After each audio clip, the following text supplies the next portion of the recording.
son is Harry Potter. Yes. You recognize him. He's a very famous son of mine. You are so, I mean, as everybody can see, so totally different. I saw the movie, and you play the mother. He's supposed to be 18, and it's a true story. And you play the wife of Rudyard Kipling. Yeah. But when you first saw yourself, what did you think?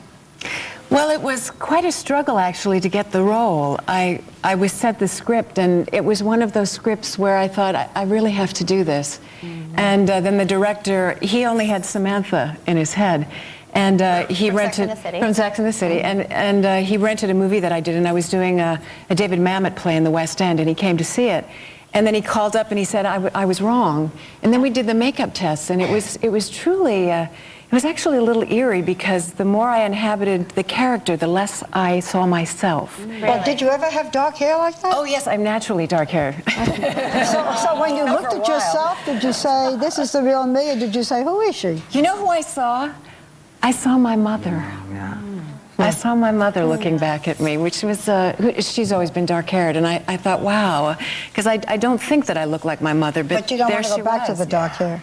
I think that I would, well, right after I finished filming My Boy Jack, we went straight into Sex and the City, and then it was blonde and then some. You know, I went from high necklines to high heels. Exactly. But on this film, I said you play the wife of, this is a true story of the real-life author of Rudyard Kipling, and their son, whom they sent off to war in spite of his mother's objections. And it's a very serious film and a very serious role, and about as different as you could get. Did you want to say, look, there's more to me than Samantha, I'm going to take this role, even though I look so different and act so different? Was it deliberate? Yes, I think it is. I mean, and was. Because I think in my career, you know, you play one role and you're known for that. And I had a career before Samantha, and I hope to have one after Samantha. So I felt that the script was what drove me. Also, I sort of had a personal parallel. My nephew, who was about to turn 18, who also had an eye problem, wanted to join up.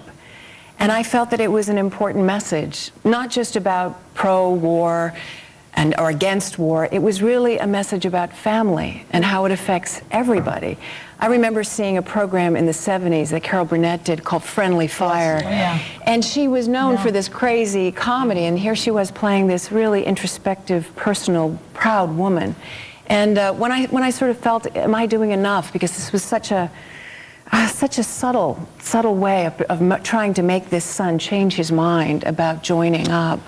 And she was always an inspiration to me. Well, you did it well, because the papers today say your role, played by King Cattrall, is one of the best roles that you've had in years. Oh, and you handle it incredibly well. So that's, I mean, 3.5 stars, New York Post.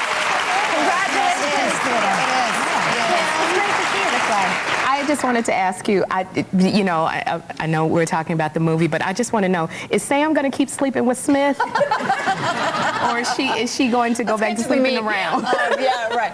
Well, I can't tell you that. But I can tell you that she's living on a different coast, and she's trying something new that she's never tried before. Oh, Virginia.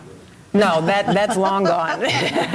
She's actually a black woman in the movie. I don't think I can pull that one off. You know, I've heard that you're afraid of going under the knife, Kim. Yes, I am. I'm frightened of giving somebody that kind of control. My God, yes. You know, it's elective surgery, absolutely. So you won't do any plastic surgery? No, I won't. How about some shots? Hey, yeah. Listen, before you go, you have a new boyfriend. I don't know how new. I just got whispered in my ear from my producer. Before we close out, is she going to marry him? He's very cute. A little younger. A lot younger. A lot younger. And he's a chef? He's a professional chef. Named? Yes. Alan Wise is his name. We've been together for about 3.5 years. Wedding bells? No wedding bells, no. I like it the way it is. He cooks in the kitchen, don't he, girl? Right. If I marry him, he won't cook in the kitchen, so... But you seem very happy, and we hope you'll come back to us when Sex and the City I will. Thank you comes so back, much. and we can find out what happened with Samantha. In the meantime, you can find out My Boy Jack premieres this Sunday night on PBS. Check your local listings for times. Thank you so much. Thank you.